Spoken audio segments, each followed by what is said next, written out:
2005, 2009 এবং 2015 সালের পে স্কেলের প্রজ্ঞাপন হয়েছিল কার্যকালের 6 মাস পর থেকে। কিন্তু 2026 সালের পে স্কেল আর 2015 সালের পে স্কেলের সময়টা এক নয়।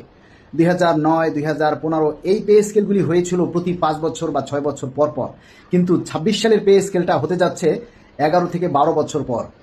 কর্মচারীরা অতিষ্ঠ হয়ে গেছে, ধার দেনায় গলা পরিমাণ তারা ডুবে গেছে, দ্রব্যমূল্যের ঊর্ধ্বগতির সাথে তারা কোনোভাবে আর তাল মিলিয়ে চলতে পারছে না। এই যে দিনের পর দিন মিটিং, এটা সেটা, আসলে এখন কর্মচারীরা প্রত্যেকেই তাদের পিঠ দেয়ালে ঠেকে গেছে।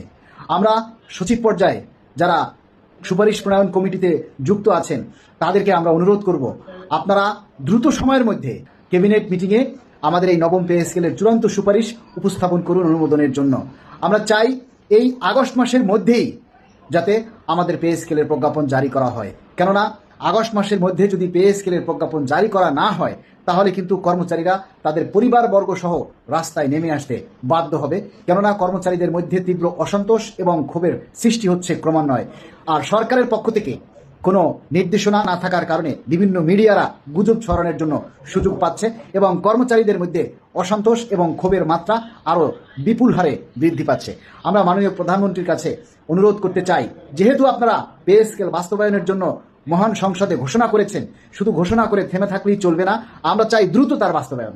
এবং এই পে স্কেলটা যেহেতু ঘোষণা করেছেন সেহেতু এটা বাস্তবায়নের জন্য অন্য কোনো কিছুর দোহাই না দিয়ে, অন্য কোনো কিছুর অজুহাত না দেখিয়ে যাতে দ্রুত সময়ের মধ্যে এই পে স্কেলটা বাস্তবায়ন করা হয় এবং কর্মচারীদের এই ক্ষোভ এবং হতাশা দূর করার জন্য যাতে দ্রুত প্রজ্ঞাপন জারি করে কর্মচারীদের মুখে হাসি ফিরিয়ে দেওয়া হয়, আমরা তার জোর দাবি জানাচ্ছি। কেননা আগস্ট মাসের মধ্যে পে স্কেলের প্রজ্ঞাপন না হলে হয়তো কর্মচারীরা তাদের ধৈর্যের বাঁধ ভেঙে যাবে। তখন কিন্তু সরকারের পক্ষ থেকে কর্মচারীরা যদি রাজপথে আন্দোলনে নেমে আসে কিংবা পরিবারবর্গ সহ রাজপথে নেমে আসে তখন কিছু কিন্তু বলতে পারবেন না। কারণ আমরা বারবার আপনাদের কাছে অনুরোধ জানিয়েছি, আমরা বারবার আপনাদের কাছে অনুরোধ জানাচ্ছি, প্রয়োজনে কর্মচারী নেতাদের সাথে আপনারা আলোচনায় বসুন এবং সেই আলোচনার মাধ্যমেই কিভাবে দ্রুত প্রজ্ঞাপন করে পে স্কেলের বাস্তবায়ন করা যায় সেই লক্ষ্যে কাজ করুন। আমরা চাই মাননীয় প্রধানমন্ত্রী, আপনি যেহেতু দীর্ঘদিন পর ক্ষমতায় এসেছেন, আপনার হাত দিয়েই যাতে এই নবম পে স্কেলের চাকাটা চালু হয়, যেটা 2015 সালে তদানীন্তন সরকার বন্ধ করে গেছে। আমরা চাই সেটা আপনার হাত দিয়ে যাতে চালু করা হয়। যেহেতু 1 জুলাই 2026 থেকে বাস্তবায়ন করার ঘোষণা দেওয়া হয়েছে, আমরা চাই সেই 1 জুলাই থেকেই যাতে দ্রুত সময়ের মধ্যে এই পে স্কেলের গেজেট জারি করে বাস্তবায়ন করা হয়।